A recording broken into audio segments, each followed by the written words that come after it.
Robert D. Putnam, The Upswing, How America Came Together a Century Ago and How We Can Do It Again.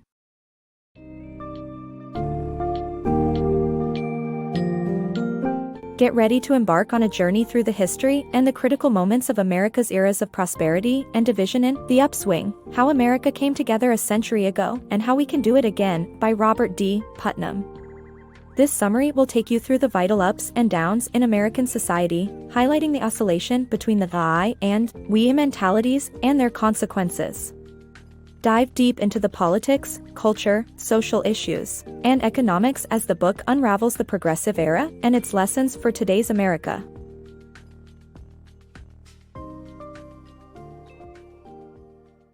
Tocqueville's Reflections on American Society. French aristocrat Alexis de Tocqueville, after visiting America in the 1830s, admired the way Americans balanced respect for individualism with strong community values.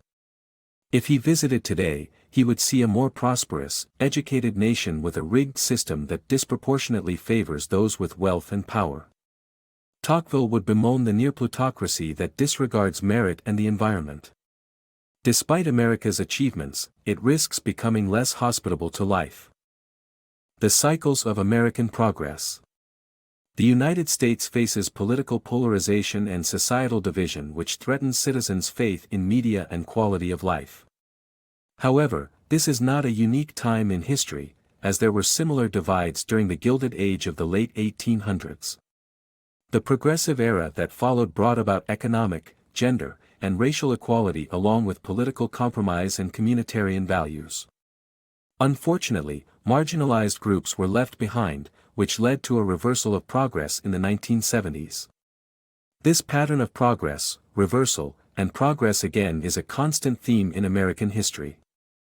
American progress, from equality to inequality. The progressive era brought unprecedented advancements in American society, spanning free public education, improved healthcare, and technological innovation. However, these gains did not always equate to equal distribution, with most benefits going to the wealthy. This imbalance peaked in the mid-1970s when equality gains were reversed, initiating an era of inequality. With the top 1% doubling its share of national wealth by 2014 and the top 0.1% owning about 20% of national wealth, American youth faces unprecedented prospects of earning less than their parents.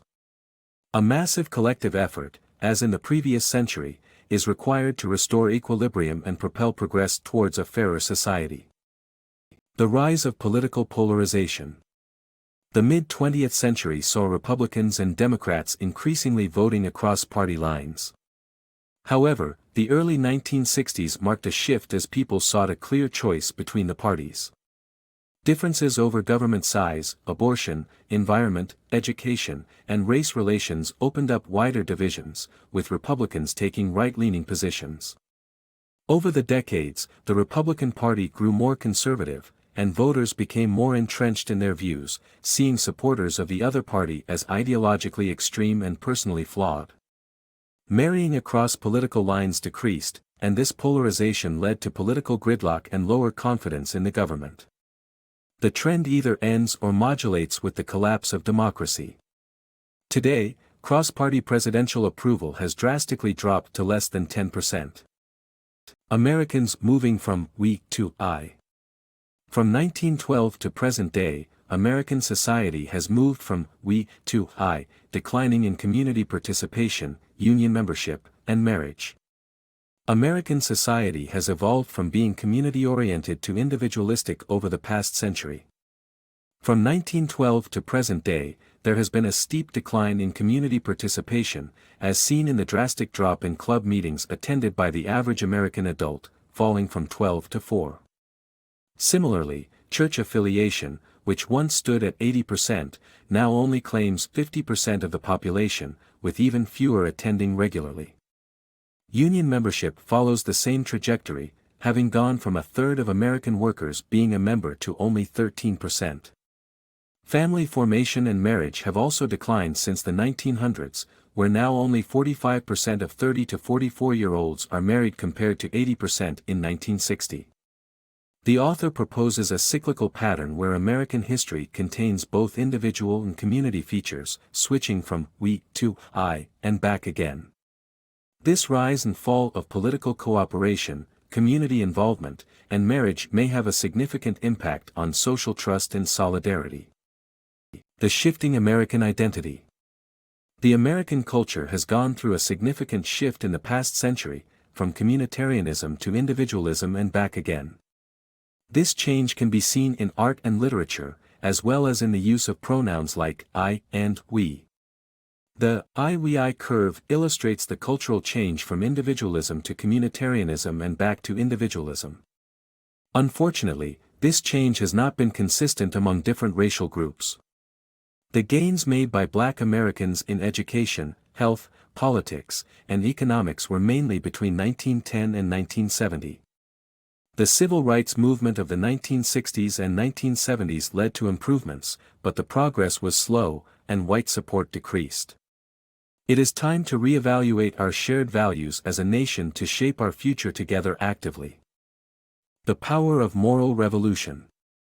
The United States experienced a moral awakening during the early 1900s, leading to political changes and a shift towards communal values. This ground-up approach was also seen in the 1960s, demonstrating that societal change does not solely depend on leaders or interest groups. To achieve a sustainable balance between individualism and communal values, the entire society must be included. The pendulum of ideology in America has swung towards the extremes, similar to the Gilded Age, and will only reverse with a powerful and resilient moral revolution from the people. The solution must reflect the full range of American ideals to create long-lasting change.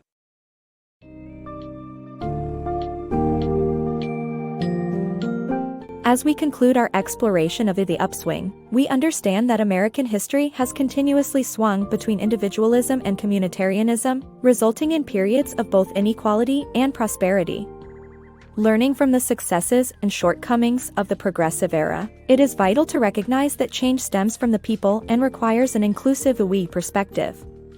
The challenge for America today lies in its ability to strike a balance between self-reliance and concern for others, while ensuring that the we extends its embrace to everyone.